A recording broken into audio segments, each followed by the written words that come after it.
Have you ever had something important to do? Maybe homework, maybe a work project, maybe cleaning your room, and instead of doing it, you suddenly decide it's the perfect time to watch videos, scroll social media, organize your desk, or stare at the ceiling thinking about life. If that sounds familiar, don't worry. You're not alone. In fact, almost everyone procrastinates. And here's the surprising part. Procrastination isn't really about being lazy. That's right. Most people think procrastination means you're lazy, but psychology tells us something completely different. So if it's not laziness, then why do we keep putting things off? Let's find out. Imagine this. You have an important assignment due next week. You know you should start today, but your brain says, relax, we have plenty of time. So you watch one video, then another. Then somehow you're watching a documentary about penguins at 2 a.m. And the assignment? Still untouched. Sound familiar? The reason this happens has a lot to do with how our brains are wired. Your brain has two competing systems. One part thinks about the future. The other part wants immediate comfort and pleasure. The future-focused part says, if we start now, life will be easier later. The comfort-seeking part says, but scrolling on our phone feels good right now. And guess which one usually wins? The one offering instant rewards. Our brains love immediate rewards. They're like little kids in a candy store. Future benefits are nice, but present pleasure feels stronger. That's why watching one funny video often feels more appealing than working on a report due next week. The reward is immediate, the consequences are far away, and our brains aren't always great at caring about distant consequences. But that's only part of the story. Another big reason we procrastinate is fear. Yes, fear. Sometimes we delay things because we're afraid of failing. Imagine you're writing a book. What if people don't like it? What if it's terrible? What if everyone laughs? Those thoughts feel uncomfortable. So instead of facing them, we avoid the task completely. Ironically, avoiding the task creates even more stress later. It's like seeing a small snowball rolling down a hill. Instead of stopping it, you ignore it. Then it becomes a giant snowball chasing you. That's procrastination. The task gets bigger in your mind the longer you avoid it. But wait. There's another sneaky reason. Perfectionism. Many people think perfectionists are super productive. Not always. Sometimes perfectionists procrastinate more than anyone else. Why? Because they want everything to be perfect. And if they can't do it perfectly, they don't start at all. They tell themselves, I'll start when I'm ready. I'll start when I have more time. I'll start when conditions are perfect. But here's the truth. Perfect conditions almost never arrive. Imagine waiting for the perfect moment to go to the gym, or learn guitar, or start a business. You could be waiting forever. Psychologists often say that done is better than perfect, because a small step forward beats standing still. Now here's something funny.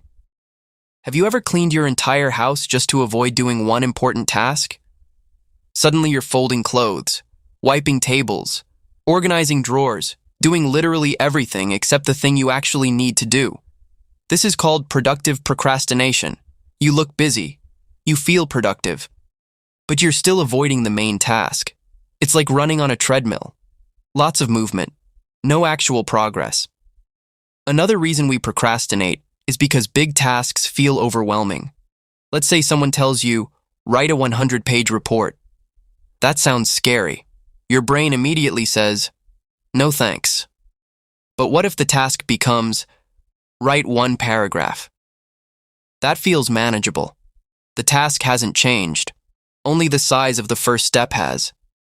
And that's important, because our brains often fear large tasks more than difficult tasks. The bigger something feels, the more likely we are to avoid it. This is why successful people often break huge goals into tiny actions. Instead of focusing on finishing everything, they focus on starting. And starting is usually the hardest part. In fact, many psychologists believe motivation often comes after action, not before it. Most people think, once I feel motivated, I'll start. But reality is usually the opposite. You start first, then motivation shows up.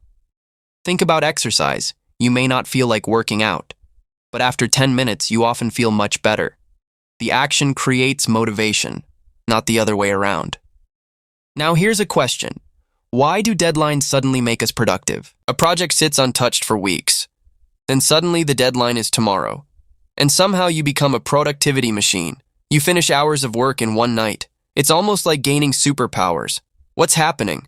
The deadline creates urgency. The consequences become immediate. And remember what we said earlier? Our brains respond strongly to immediate consequences. When the deadline feels far away, the task feels optional. When it's tomorrow, the task feels real. That's why many people perform better with clear deadlines. So how can we procrastinate less? First, make tasks smaller, ridiculously small if necessary. Instead of study for 3 hours, start with 5 minutes. Instead of clean the house, clean one corner. Second, stop waiting for motivation. Start before you feel ready. Third, accept imperfect progress. A rough draft is better than a blank page. A short workout is better than no workout. A small step is better than standing still. And finally, remember this. Procrastination is a human problem, not a personal failure. Everyone experiences it. Students, employees, artists, entrepreneurs, even highly successful people. The difference is that successful people learn how to act despite the urge to delay, because they know something important. You don't need to feel ready. You just need to begin. So the next time you catch yourself saying, "I'll do it later," ask yourself one simple question. What tiny step can I take right now? Because sometimes that tiny step is all it takes to turn procrastination into progress. And who knows? The thing you've been avoiding might be much easier than your brain convinced you it would be. Thanks for watching. And remember, your future self is probably begging you to stop procrastinating and start today.